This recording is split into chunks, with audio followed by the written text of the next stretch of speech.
नमस्कार दोस्तों। तो वीडियो सीरीज़ हम बना रहे हैं सेल्स मैनेजर और रिलेशनशिप मैनेजर प्रोफाइल्स के लिए। तो आप अपने बैंक में काम कर रहे हैं, आपने क्रेडिट टीम को केस सबमिट कर दिया और क्रेडिट टीम ने कुछ सिबिल के साथ रिलेटेड क्वेरीज निकाल दी और आपको अब समझ नहीं आ रहा कि क्रेडिट टीम से कैसे बात करें, कैसे उनका सोल्यूशन करने की कोशिश करें। तो आज की वीडियो उसी के ऊपर बेस्ड है। तो देखिए, मैं वीडियो का एंगल जो रख रहा है वो सेल्स मैनेजर और रिलेशनशिप मैनेजर के पॉइंट ऑफ व्यू से बना रहा हूँ वीडियोस। उनको जितनी की डिटेलिंग की ज़रूरत है सिर्फ उतनी की ही डिटेलिंग दे रहा हूँ। अगर आपको ज़्यादा डिटेलिंग जाननी है तो सिबिल की पूरी डिटेल्ड प्लेलिस्ट सेक्शन में अवेलेबल है। तो पूरा आपको वहां से चिट्ठा पता चल जाएगा, सिबिल रीड कैसे करते हैं, देखते कैसे हैं, क्या होता है क्या नहीं। राइट। तो बहुत ही सिंपल कंसेप्ट है। देखिए कैसे सिबिल की क्वेरीज आई। अब सिबिल आपको पता है क्या होता है कि कस्टमर की डिटेल होती है कि उसके पुराने लोन्स क्या थे, कैसे चल रहे हैं, क्या ट्रैक रिकॉर्ड है, क्या नहीं होता, उसका स्कोर दिया होता है कि कितना सिबिल स्कोर है क्लाइंट का।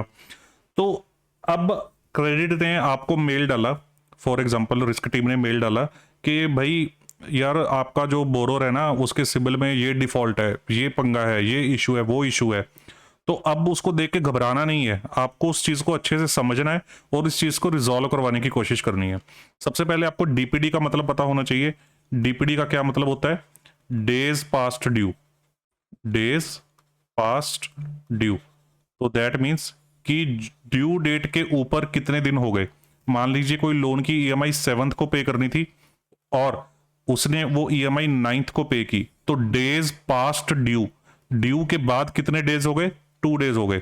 तो अगर कोई क्रेडिट मैनेजर आपको बोलता है कि भाई आपके इस लोन में 2 डेज की डीपीडीज आई हैं, तो आप समझ जाना कि उसकी ईएमआई टाइम पे डिपॉजिट नहीं हुई, 2 दिन लेट डिपॉजिट हुई है। उसने बोला कि इस लोन में 29 डेज की डीपीडीज आ रही हैं, तो मतलब कि 29 डेज बाद ईएमआई जमा हुई। कोई बोलता है कि एसएमए 0 आ रहा है आपका। एसएमए 0 का मतलब होता है कि आपकी अप टू 30 डेज तक की डीपीडीज हैं। ठीक है, मतलब 29 डेज बोल देते हैं। 30 पहले 30 दिन तक की डीपीडीज हैं, 30 दिन ओवर गया, किसी ने बोला कि एसएमए 1 है, तो मतलब 31 से 60 डेज तक की डीपीडीज है, कि मतलब 31 दिन से भी ऊपर हो गए। किसी ने बोला एसएमए 2 आ रहा है, एसएमए 2 मतलब 61 टू 90 डेज तक की डीपीडीज है। ठीक है। अगर किसी ने बोला कि एनपीए है, सब स्टैंडर्ड आ रहा है, डाउटफुल आ रहा है, तो समझ लीजिए अपने मतलब के लिए कि 90 दिन से ऊपर क्रॉस कर गए। अगर डाउटफुल बोला, लॉस एसेट बोला, तो मतलब और भी वर्ष है, मतलब साल से भी ऊपर हो गया है बंदे को, पे नहीं किया उसने। ठीक है। तो अब सिबिल में लोन रिपोर्ट हो रखे होते हैं। ठीक है, उनके अंदर लोन के अंदर उनका ट्रैक रिपोर्ट हो रखा होता है कि ईएमआई टाइम पे डिपॉजिट हुई नहीं हुई, कोई डीपीडी है नहीं है, एसएमए 0, एसएमए 1 या एसएमए 2 तो नहीं है, कोई एनपीए तो नहीं है, कुछ नहीं है। ठीक है, इस तरह की रिपोर्टिंग आती है। तो उसी तरह की वर्डिंग लिख के क्रेडिट मैनेजर आपको डालता है कि भाई ये आपके लोन में दिक्कत आ रही है। तो जो उसने सिबिल चेक किया, सिबिल के अंदर जो रिपोर्टिंग आ रही है वो रिपोर्टिंग सही भी हो सकती है, वो रिपोर्टिंग गलत भी हो सकती है। जी बिल्कुल, सिबिल के अंदर भी गलती से चीजें रिपोर्ट हो सकती हैं, गलत रिपोर्ट हो सकती हैं, इसमें कोई भी परेशानी हैरानी वाली बात नहीं है। तो इस चीज का आपको आंखें खोल के दिमाग लगा के चलना है कि हाँ भाई गलत रिपोर्टिंग भी हो सकती है सिबिल के अंदर। तो आपको सिर्फ जस्टिफिकेशन लेनी क्या है उसके ऊपर फोकस रखना है। सबसे पहले मैं बात करता हूं कि रिपोर्टिंग करेक्ट है। रिपोर्टिंग करेक्ट का मतलब कि वाकई में डीपीडी आई थी, वाकई में डिफॉल्ट हुआ था, वाकई में दिक्कत आई थी। तो अब आपको पता चल गया कि भाई किसी फलाने बंदे ने, किसी आपके बोरोवर ने कोई ऑटो लोन लिया था उदाहरण के तौर पे, उस ऑटो लोन में 15 दिन की डीपीडी आई है, किसी 1 महीने में आई है या लगातार चल रही है, कुछ भी है। बस आपको पता चल गया कि कोई डीपीडी या कोई डिफॉल्ट है। डिफॉल्ट मतलब कोई एसएमए 0, 1, 2, एनपीए, कुछ भी कोई डिफॉल्ट है। तो सबसे पहले आपको क्या करना है कि जैसे कोई ईएमआई बेस्ड लोन होते हैं ना, तो ईएमआई बेस्ड लोन में आपको क्या करना है, आपको बोरोवर से पहले पूछना है कि सर जो आपका ये ऑटो लोन चल रहा था, जिसकी आपकी 15 दिन से ईएमआई डिले हुई, 20 दिन से डिले हुई, तो क्या जो उस लोन की ईएमआई जाती थी, क्या वो ऑटो डिडक्ट होती है आपके अकाउंट से? मतलब ईसीएस सिस्टम लगा हुआ है, इलेक्ट्रॉनिक क्लियरेंस सिस्टम आपका लगा हुआ है, क्या वो ऑटो डिडक्ट होती है? ठीक है। ऑटो डिडक्ट का मतलब ये होता है कि जैसे मैंने कोई लोन ले लिया तो उसकी ईएमआई अपने आप ही 7th को, 5th तारीख को, जो भी डेट फिक्स हुई है बैंक के साथ उसकी, तो उस डेट को अपने आप कट जाएगी। अगर अकाउंट में बैलेंस ना हुआ तो वो ईएमआई बाउंस हो जाएगी, तो ऑब्वियसली फिर वो अगले दिन जमा होगी या कुछ दिनों बाद जमा होगी, तो वो फिर डीपीडी आ जाएगी क्योंकि ड्यू डेट से ओवर चला गया। तो पहले तो ये पूछिए कि भाई ईसीएस सिस्टम कोई लगा हुआ है कि नहीं लगा हुआ। तो कई बार क्या होता है कि बोरोवर ने बोला कि यार मेरा तो यार किसी सरकारी बैंक के साथ लोन है, और सरकारी बैंक को मैं तो बहुत टाइम से बोल रहा हूँ कि यार ईसीएस लगा दे, वो लगा दे, वो ईसीएस लगा ही नहीं रहा। तो ईसीएस नहीं लगा रहा, तो ड्यू डेट जब आती है मेरे को याद ही नहीं रहता, मेरे को पता ही नहीं चलता कि पे कब करनी थी, कब पे होनी थी, कब निकालनी थी। तो मेरे को जब ब्रांच मैनेजर फोन कर देता है तब मैं जाके उसको जमा करवा देता हूँ। तो मतलब ऐसे सिनेरियोज हो सकते हैं कि ईसीएस लगी हो या ईसीएस ना लगी हो। और एक वर्ड मैंने लिखा है कि पीडीसी। कई बार क्या होता है कि जो बैंक्स होते हैं उन्होंने ईसीएस सिस्टम नहीं लगाया हुआ, तो उन्होंने क्या लगाया होता है, पीडीसी सिस्टम लगाया होता है। पीडीसी मतलब post dated cheque, post dated cheque. तो उसमें बैंक आपसे कुछ 15 मतलब कुछ चेक्स लेके रख लेता है, पोस्ट डेटेड चेक्स। तो जैसे ही आपकी ईएमआई की मान लो 5 तारीख की ड्यू डेट आ गई, तो वो 5 तारीख को आपका ये चेक लगा देगा जो आपने साइन करके दिया हुआ है ईएमआई अमाउंट का, तो चेक लगा देगा। तो चेक जाके क्लियर होगा आपका 7th को या 8th को। तो कई बार उस वजह से वो 2-3 दिन की डीपीडी रिपोर्ट कर देते हैं, बल्कि वो डीपीडी है ही नहीं, क्योंकि पीडीसी का सिस्टम था। तो वो तो 2-3 दिन बाद ही चेक क्लियर होगा ना, चेक तो क्लियर हो गया ना। तो ऐसे में आपको आंखें खोल के चलना है कि क्या है क्या नहीं। ठीक है, तो पहले तो आप ये जान लीजिए अपने बोरोवर के साथ कि सर आपका ये लोन था और आपका डिफॉल्ट करेक्ट है। बोरोवर ने भी आपको एडमिट कर दिया कि भाई हाँ भाई लेट हुआ था। तो आपको ये समझना है कि आपके अकाउंट में ईसीएस लगा हुआ है कि नहीं लगा हुआ, या आपने पीडीसी दिए हुए हैं, या आपका बैंक ऐसा है कि उसने ईसीएस वगैरह कुछ लगाया ही नहीं हुआ। ठीक है, जब आपको रिमाइंडर आता है, जब आपके हवाले छोड़ा हुआ है कि बस इतनी तारीख को जमा करवा दीजिए, आप आरटीजीएस करते हैं, एनईएफटी करते हैं या कैश जमा करवा के आते हैं, वो आपकी हेडेक है मतलब, या कुछ ऐसा सिस्टम है। ये यूजली आजकल के टाइम पे नहीं होता, ये सरकारी बैंकों में ज्यादातर देखने को मिलता है कि उन्होंने लगाया ही नहीं हुआ। ठीक है, तो फर्स्ट सबसे पहले आपको क्या काम करना है, अगर तो इस तरह की डीपीडीज आ रही हैं तो एज अ सेल्स मैनेजर दोनों सिनेरियोज के लिए सबसे पहले तो आपको इसको क्रॉस चेक करना है। ठीक है, रिपोर्टिंग आ रखी है, क्रॉस चेक करना है। क्या क्रॉस चेक करना है, आप उस लोन का स्टेटमेंट ऑफ अकाउंट मंगाइए। एसओए मतलब स्टेटमेंट ऑफ अकाउंट। अगर स्टेटमेंट ऑफ अकाउंट उसका लोन का अवेलेबल नहीं है तो उस लोन का रीपेमेंट शेड्यूल मंगवाइए। रीपेमेंट शेड्यूल और स्टेटमेंट ऑफ अकाउंट में तो मतलब डिफरेंस समझते हैं ना आप। एसओए तो क्या होता है कि एक एक्चुअल स्टेटमेंट है जिसमें आपका लोन का ईएमआई कब कब क्रेडिट हुआ, कब कब जमा हुआ, वो सारी एंट्रियां उसमें आती हैं। रीपेमेंट शेड्यूल में तो जस्ट एक आपको एक शेड्यूल बना के दे दिया कि भाई इस तारीख को इतनी इतनी ईएमआई आपको जमा करवानी है। ईएमआई एक्चुअली जमा हुई कि नहीं हुई वो रीपेमेंट शेड्यूल में कभी भी नहीं आता। ठीक है, तो अगर आपके पास स्टेटमेंट ऑफ अकाउंट नहीं है तो आप क्रेडिट को रीपेमेंट शेड्यूल दे दीजिए, और प्लस जो बैंक स्टेटमेंट से वो ईएमआई जमा करवाता है वो बैंक स्टेटमेंट दे दीजिए। तो रीपेमेंट शेड्यूल में ड्यू डेट ऑफ ईएमआई लिखी होती है कि 7th को जाएगी, 5th को जाएगी। तो वो क्रेडिट मैनेजर कंपैरेटिवली उस बैंक स्टेटमेंट में उसी तारीख को चेक कर सकता है कि ईएमआई निकली थी या नहीं निकली थी। अगर नहीं निकली थी तो कितने दिन बाद जमा हुई, या उस दिन जब 7th को ईएमआई लगनी थी तो उस दिन उसकी बैंक स्टेटमेंट में बैलेंस अवेलेबल था या नहीं था। अगर तो उसकी बैंक स्टेटमेंट में बैलेंस अवेलेबल था फिर तो बैंक ने कोई टेक्निकल एरर की वजह से उसकी ईसीएस नहीं लगी, कोई टेक्निकल एरर रहा होगा, क्योंकि बैलेंस तो अवेलेबल था बैंक स्टेटमेंट में ईएमआई जमा कराने के लिए। मान लीजिए आपकी ईएमआई है 15,000 रुपए की और आपने बैंक स्टेटमेंट चेक किया और पता चला कि उसी दिन जिस दिन ईएमआई लगनी थी 7th को आपके बैलेंस डे एंड पे आपके अकाउंट में 50,000 रुपए का बैलेंस पड़ा था। तो 50,000 रुपए का बैलेंस पड़ा था तो 15,000 की ईएमआई पे करने के लिए सफिशिएंट बैलेंस पड़ा था। तो फिर बाउंस क्यों होगी, फिर डिले क्यों हो गया? इसका मतलब कोई ना कोई, अगर ईसीएस सिस्टम था तो कोई ना कोई टेक्निकल रीजन रहा होगा, ईसीएस क्लियर नहीं हुई उसकी, राइट।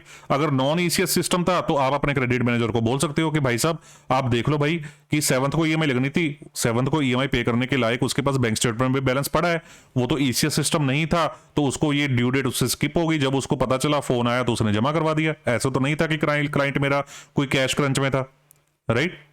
तो आपको बैलेंस चेक करने की कोशिश करनी है सबसे पहले कि भाई उसकी बैंक स्टेटमेंट में जिसमें से उस लोन की किस्त जाती है तो ड्यू डेट वाले दिन वहां पे बैलेंस अवेलेबल था या नहीं था। ठीक है, अगर बैलेंस अवेलेबल था तब भी कुछ बाउंसिंग हुई है तो वो कोई टेक्निकल रीजन हो सकता है। ठीक है, अगर नॉन ईसीएस था तो आप बोल सकते हैं कि भाई बैलेंस अवेलेबल था, क्लाइंट कैश क्रंच में नहीं है, तो ईसीएस सिस्टम ना होने की वजह से उसकी ईएमआई नहीं लगी, इस वजह से उसका पेमेंट डिले हुआ। ठीक है, तो अब मान लीजिए ये तो थी कि जस्टिफिकेशन कि अब आपके अकाउंट में बैलेंस अवेलेबल था। ठीक है, अब क्या हुआ कि आपका केस में उसके अकाउंट में बैलेंस ही नहीं था, तो क्रेडिट मैनेजर तो आपके ऊपर चढ़ जाएगा, यार देख बैलेंस ही नहीं है, ये तो दिक्कत है, ये तो इशू है। मैं आपको एज ए क्रेडिट मैनेजर बताता हूं कि ये वाकई दिक्कत होती है, पर देखिए जस्टिफिकेशन करने के कुछ तरीके हो सकते हैं, वो डिपेंड करता है कि आपके क्रेडिट मैनेजर कितना कंफर्ट ड्रॉ डाउन कर रहे हैं केस के ऊपर, उनको क्या व्यू है क्या नहीं, ठीक है। तो आप उनको बोलिए। आप एक चीज और चेक कीजिए क्लाइंट की। देखिए ईएमआई बाउंस का क्या मतलब होता है?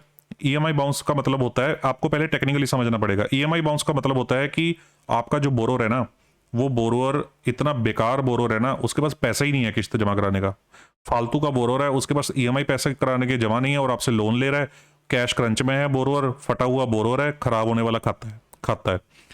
तो अगर यहाँ पे आपको कोई जस्टिफिकेशन नहीं मिल रहा स्टेटमेंट ऑफ अकाउंट से या कोई रीपेमेंट शेड्यूल और बैंकिंग से, तो आप बोरोअर से पूछिए कि सर क्या आप वाकई कैश क्रंच में हो, कि आपके पास बैलेंस होता ही नहीं है, कि आपके पास इतनी दिक्कत चल रही है कि आपके पास पैसे ही नहीं है जमा कराने के लिए ईएमआई, तो फिर आप हमसे लोन क्यों मांग रहे हो?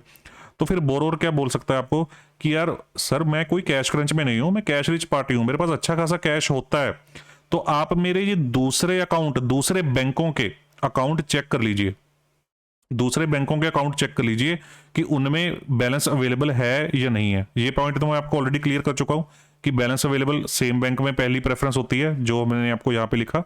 अगर सेम बैंक में बैलेंस अवेलेबल नहीं है तो वो बोल सकता है कि दूसरे बैंकों में बैलेंस अवेलेबल है। मान लीजिए उदाहरण के लिए आपकी एचडीएफसी की ईएमआई बाउंस हुई है और एचडीएफसी के करंट अकाउंट में आपने देखा कि करंट अकाउंट में बैलेंस नहीं था, तो ईएमआई बाउंस हो गई, पर उसने आपको आईसीआईसीआई का अकाउंट स्टेटमेंट दिया अपना, चाहे सेविंग का चाहे फर्म का, जो भी बोरोर है उसका स्टेटमेंट दिया, उसमें देखा आपने कि यार 50 लाख रुपए बैलेंस पड़ा है, क्रेडिट बैलेंस। तो 50 लाख रुपए किसी का अपना ही पड़ा रहता है किसी दूसरे बैंक में, तो दैट मीन्स यार उसकी अकाउंटेंट की नालायकी है, क्लाइंट की थोड़ी सी मिसमैनेजमेंट है, इस वजह से वो नहीं जमा करवा पाया, ठीक है। पर हाँ, आपको थोड़ा आंखें खोल के इस चीज के लिए चलना पड़ेगा। कई बार क्लाइंट इंटेंशनल डिफॉल्टर भी होते हैं। कई बार वो क्या करते हैं कि मान लीजिए एचडीएफसी का लोन था, तो वो एचडीएफसी से कोई झगड़ा हो गया, उसको किस्त देना नहीं चाहता, तो उसने अपना सारा बैलेंस आईसीआईसीआई में रखा हुआ है, तो एचडीएफसी को ये शो करी जा रहा है कि मेरे पास तो बैलेंस ही नहीं है, मेरे पास तो पैसा ही नहीं है देने के लिए, और आईसीआईसीआई में पैसा संभाल के बैठा हुआ है और जानबूझ के ईएमआई नहीं दे रहा। तो ये चीजें आपको मार्केट रेफरेंस से थोड़ा सा और डीप डाउन करके चेक करनी पड़ेंगी कि वाकई कोई इंटेंशनल तो नहीं है। मैं यहाँ पे जो आपको समझाना चाह रहा हूँ, मैं ये मान के चल रहा हूँ कि आपने as a sales guy case login किया है, तो आपने ये सोच के लॉगिन किया होगा कि मेरा बोरोर बहुत ठीक है, बहुत जेन्युइन बोरोर है, तो इस वजह से ये जस्टिफिकेशंस आपको प्रेजेंट कर रहा हूं। तो फिर आपने दूसरे बैंकों का चेक कर लो कि दूसरे बैंकों में बैलेंस पड़ा है कि नहीं पड़ा। कई बार लिमिट अकाउंट, किसी की 1 करोड़ की लिमिट है और लिमिट भी 30-40% ही यूज्ड है, तो लिमिट में भी 50-60% लिमिट खाली पड़ी है, तो वो ईएमआई जमा कराने के लिए सफिशिएंट पैसा पड़ा है, लिमिट के अंदर भी कोई कैश क्रंच नहीं है क्लाइंट को, तो इस एंगल से उसको जस्टिफिकेशन बना के दे दीजिए, ठीक है। तो अब कई बार अगर क्लाइंट ने बोला, अगर ये जस्टिफिकेशन सेटिस्फाई हो गई तो ठीक है। अगर क्लाइंट ने बोला कि भाई मेरा थोड़ा बहुत दिक्कत था, एक आध बारी ये बाउंस हुआ है, तो आप उसको एग्जिस्टिंग बैंक का लेटर ले सकते हैं। क्लाइंट को बोलिए कि सर आपका ओवरऑल कंडक्ट सेटिस्फैक्टरी है, तो आप अपने एग्जिस्टिंग बैंकर से एक लेटर लिखवा दीजिए कि भाई आपका ओवरऑल कंडक्ट सेटिस्फैक्टरी है, कोई दिक्कत वाली बात नहीं है। तो अगर आपका एग्जिस्टिंग बैंकर जिसकी ईएमआई बाउंस हुई थी, जिसका लोन डिले हुआ था, अगर वो ये लेटर लिख के दे देता है, तो क्रेडिट को ये मतलब सेटिस्फेक्शन आएगी ना कि भाई एग्जिस्टिंग बैंकर कह रहा है कि बोरोर मेरा सेटिस्फैक्टरी है, तो एग्जिस्टिंग बैंकर से लेटर ले सकते हैं। या अगर कई बार जैसे मैंने आपको सिनेरियो बताया कि ईसीएस का कोई टेक्निकल एरर हो गया जिसकी वजह से वो लगी नहीं, बाउंस हो गई, तो एग्जिस्टिंग बैंकर से लेटर लिखवा लीजिए कि जो ये ईएमआई का डिले हुआ था वो हमारे एंड पे किसी टेक्निकल रीजन की वजह से हुआ था, वो बोरोर की गलती से नहीं हुआ था, ठीक है ना। तो ये चीजें, और उसके बाद जैसे मैंने ये स्टेटमेंट ऑफ अकाउंट आपको बताया, तो अगर कोई बंदा जेन्युइनली ईएमआई बाउंस करवा रहा होगा जेन्युइनली, तो उसके पास आपको स्टेटमेंट में या बैंकिंग में बाउंसिंग चार्जेस, कोई पेनल चार्जेस, कोई ओवरड्यू चार्जेस, इस तरह के चार्जेस भी देखने को मिलेंगे। तो आप ये चीज जरूर वेरीफाई करें। कई बार मेरे पास कुछ केसेस ऐसे हुए कि उसकी सरकारी बैंक से थी, नॉन ईसीएस सिस्टम था, ड्यू डेट पे ईएमआई जा नहीं रही थी, ऊपर नीचे जा रही थी, कभी 10 तारीख को, कभी 15 तारीख को, कभी 20 तारीख को, कभी 5 तारीख को, पता ही नहीं चल रहा था। पर हाँ, इतना पक्का था कि हर महीने ईएमआई तो जा रही है, ठीक है। डेज ऊपर नीचे हो रहे थे, तो उसकी वजह से सिबिल में रिपोर्टिंग आ रही थी, ठीक है। तो फिर क्या हुआ कि मैंने जब स्टेटमेंट ऑफ अकाउंट चेक किया, तो मेरे को ना कोई बाउंसिंग चार्जेस मिले, ना कोई पेनल्टी चार्जेस मिले, ना कोई ओवरड्यू चार्जेस मिले। दैट मींस कि उसका एग्जिस्टिंग बैंकर जो ईएमआई जमा हो रही है, जिस डेट पे भी जमा हो रही है, उसके लिए बिल्कुल ओके है, क्लाइंट को कोई भी पेनलाइज नहीं कर रहा उस चीज के लिए। तो आप ये चीजों के ऊपर भी बिल्कुल फोकस बना के चलें कि अगर ये चीज चार्जेस नहीं पड़ रहे, तो आप ये जस्टिफाई कर सकते हैं कि देखिए चार्जेस नहीं पड़ रहे, तो इसका बैंक अगर डिले होता तो इसको पेनलाइज करता, ओवरड्यू चार्जेस लगाता। तो अगर वो नहीं लगा रहा, तो कहीं ना कहीं बैंक उसके कंडक्ट के साथ ओके है, राइट। समझ रहे हो ना इस बात को? तो अगेन मैं ये रिपीट कर रहा हूं कि मैं ये जस्टिफिकेशंस का पॉइंट आपको इसलिए समझा रहा हूं कि मैं ये मान के चल रहा हूं कि आपका बोरोवर बहुत जेन्युइन है, वो डिफॉल्टर बोरोवर नहीं है। अगर डिफॉल्टर बोरोवर होता तो फिर हम ये पॉइंट ही ना डिस्कस कर रहे होते कि जस्टिफिकेशन क्या देनी है। जस्टिफिकेशन तो उसी सिनेरियो में देंगे ना जहां पे हमें पता है कि बोरोवर ओवरऑल ठीक है, तो कुछ चीजों में इशू है तो उसको जस्टिफाई करना है। तो कैसे जस्टिफाई करें? स्टेटमेंट ऑफ अकाउंट चेक करें, स्टेटमेंट ऑफ अकाउंट में देखेंगे कोई बाउंसिंग, पीनल, ओवरड्यू चार्जेस पड़ रहे हैं कि नहीं पड़ रहे। ठीक है, पड़ रहे हैं, मान लीजिए पड़ रहे हैं, मतलब बाउंसिंग हुई है, तो उसकी बैंक स्टेटमेंट मंगा के देखिए जिसमें से ईएमआई जा रही थी उसकी, मतलब मैं क्रक्स बता रहा हूं। तो बैंक स्टेटमेंट मंगा के देखिए, देखिए ड्यू डेट कितनी थी और ड्यू डेट वाले दिन बैलेंस अवेलेबल था या नहीं था। और वो बैंक स्टेटमेंट आपकी प्रेफरेबली सेम बैंक की होनी चाहिए जिस बैंक का वो लोन था। ठीक है, फर्स्ट प्रेफरेंस उसी की होनी चाहिए। फिर तो हम बोल सकते हैं कि भाई देखो, मान लीजिए एचडीएफसी का लोन था और एचडीएफसी के करंट अकाउंट में बैलेंस था, तो हम बोल सकते हैं कि भाई एचडीएफसी को अगर इतना ही बोरोर खराब लग रहा था तो करंट अकाउंट में से पैसे काट लेता उसके। ठीक है ना, करंट अकाउंट पे फ्रीज लगा देता, लियन लगा देता अगर बोरोर डिफॉल्टर था तो। ठीक है, तो बैंक स्टेटमेंट मंगाइए प्रेफरेबली सेम बैंक की। अगर नहीं मिल रही और उसमें से नहीं बैलेंस अवेलेबल, तो जस्टिफाई करने की कोशिश कीजिए किसी दूसरे बैंक स्टेटमेंट से जहां पे सफिशिएंट अच्छा खासा पैसा पड़ा हो। आपको अल्टीमेटली प्रूफ ये करना है कि मेरा बोरोवर कैश क्रंच में नहीं है, अच्छी पार्टी है, रिच पार्टी है, पैसा है इसके पास, कोई फंसा हुआ बोरोवर नहीं है। ठीक है, सब कुछ नहीं हो रहा तो लेटर बैंक एग्जिस्टिंग बैंकर से लेटर मंगवा के देख लीजिए कि वो सेटिस्फैक्टरी कंडक्ट लेटर दे दे, या वो ये लिख के दे दे कि भाई ये जो डिफॉल्ट हुआ था, ये जो डिले हुआ था वो टेक्निकल रीजन की वजह से हुआ था, इसमें बोरोर की कोई गलती नहीं थी। तो इस तरह का लेटर भी आप अरेंज करवा के दे सकते हैं। ये उन सिनेरियोज के लिए जिसमें वाकई उसकी डीपीडीज थी। अब कई बार क्या होता है कि इनकरेक्ट रिपोर्टिंग होती है। कई बार आपके क्रेडिटर ने बोला कि भाई इसके सिबिल में ना 1 करोड़ का लोन आ रहा है। आपने बोला, आपने बोरोर को फोन किया कि सर आपने 1 करोड़ का लोन कहां से ले लिया? बोरोर ने बोला कि यार मैंने तो कोई लोन लिया ही नहीं, ये कौन सा लोन आ रहा है, ये तो गलत रिपोर्टिंग है, ये तो ऐसे है वैसे है। तो वो जो लोन रॉन्गली रिपोर्टेड होते हैं वो कई बार सिबिल में आ जाते हैं, कई बार तो लोन ही रॉन्गली रिपोर्टेड होता है।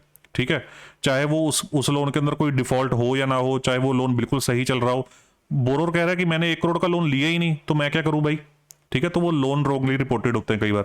कई बार लोन सही रिपोर्टेड है, 1 करोड़ का लोन उसने लिया है, पर उसके अंदर जो डिले, डीपीडी या डिफॉल्ट रिपोर्ट हुआ है वो गलत रिपोर्ट हुआ है। बोरोर कह रहा है कि मैंने कभी डिफॉल्ट किया ही नहीं, मैंने कभी ऐसी दिक्कत की नहीं, लोन मेरा चल रहा है पर मैंने कभी डिफॉल्ट किया ही नहीं, मेरा तो सब कुछ टाइम पे चल रहा है। तो फिर आप क्या करेंगे? सिंपल, उसका स्टेटमेंट ऑफ अकाउंट मंगवाइए, उसमें से चेक कर लीजिए कि टाइम पे ईएमआई जा रही है कि नहीं जा रही, तो वो प्रूफ हो जाएगा कि सिबिल में गलत रिपोर्टेड है। अगर तब भी नहीं कुछ पता चल रहा, स्टेटमेंट ऑफ अकाउंट नहीं दे रहा, तो उसके बैंक बोरोर को बोलिए कि सर आप अपने बैंक से लेटर लिखवा के दो, आप अपने बैंक से लेटर लिखवा के दो कि भाई आपका जो ये रिपोर्टिंग हुई है ये गलत रीजन की वजह से हुई है। ठीक है ना, तो वो लेटर लिखा के देगा बैंक से। लोन ही कोई गलत रिपोर्ट हो गया, चाहे उसके अंदर डिफॉल्ट था नहीं था, ठीक है, लोन ही गलत रिपोर्ट हो गया, तो आप पैसाबाजार.com पे जाइए, बोरोर को बोलिए कि भाई आप अपना डाटा इनपुट करके डिटेल्ड सिबिल निकालिए यहां से। तो वो डिटेल्ड सिबिल निकालेगा, तो वहां से जिस बैंक का भी वो लोन था उस बैंक का नाम और उस लोन का अकाउंट नंबर आ जाएगा। आपको पता चल जाएगा कि कौन से बैंक का लोन था और कौन सा अकाउंट नंबर था। तो उस बैंक से फिर लेटर ले लीजिए कि भाई ये जो लोन है ये यहाँ पे गलती से रिपोर्ट हुआ है और ये मेरे इस बोरोर का जो जिसका पैन नंबर ये है इसको बिलोंग नहीं करता, तो क्रेडिट सेटिस्फाई हो जाएगा। और जब आपने ये लेटर ले लिया तो आपका काम तो निकल जाएगा, काम हो जाएगा, आपका क्रेडिट केस आगे बढ़ा देगा, पर साथ में सिबिल को एक कंप्लेंट जरूर डाल दीजिए ये लेटर अटैच करके कि भाई ये लोन मेरे सिबिल में गलती से रिपोर्ट हो चुका है, इसको रिमूव कीजिए मेरी स्टेट उसमें से, राइट।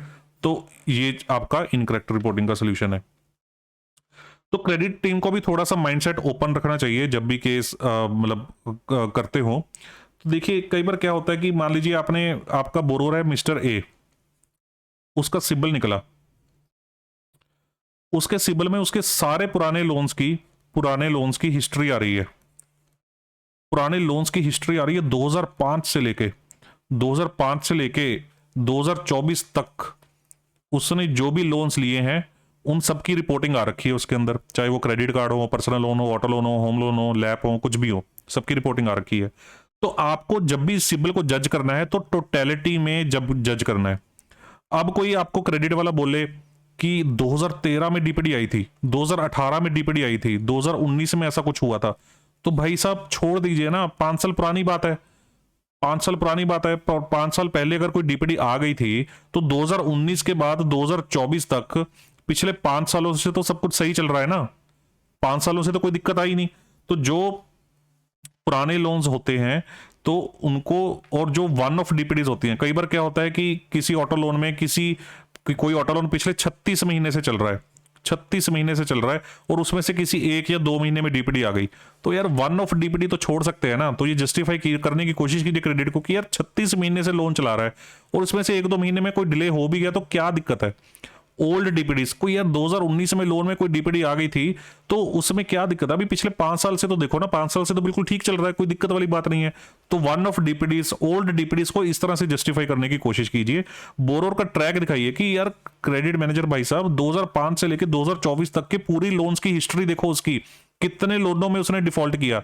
उसके आज की डेट में 10 लोन्स चल रहे हैं, तो 10 लोन में से 1 लोन में डीपीडी आई है, तो आप उसी लोन को उठा के नाच रहे हो कि ये डीपीडी आ गई, ऐसे है वैसे है, और यार बाकी 9 लोन तो सही चल रहे हैं ना।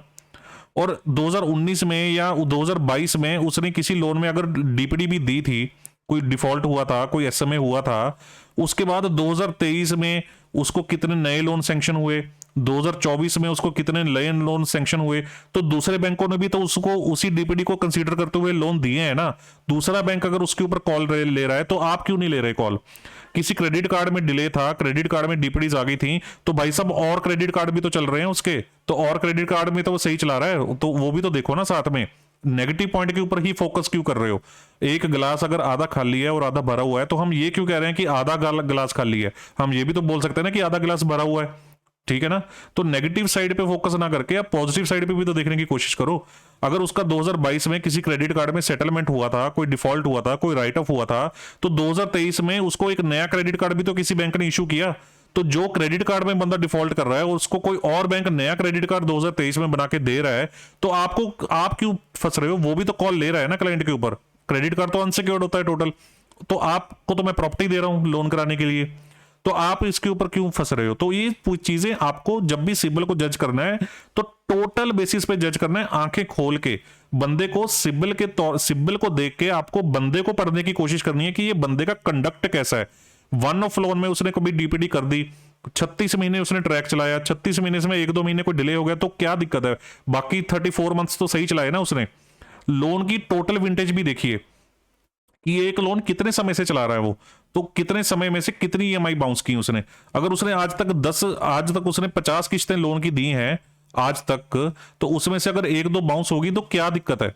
हाँ, अगर उसने कोई दी ही 3 किस्तें अभी तक और तीनों की तीनों बाउंस हो गई तो फिर दिक्कत है कि भाई तीनों की तीनों ही बाउंस कर दी, इसका तो 100% रेट है बाउंसिंग का।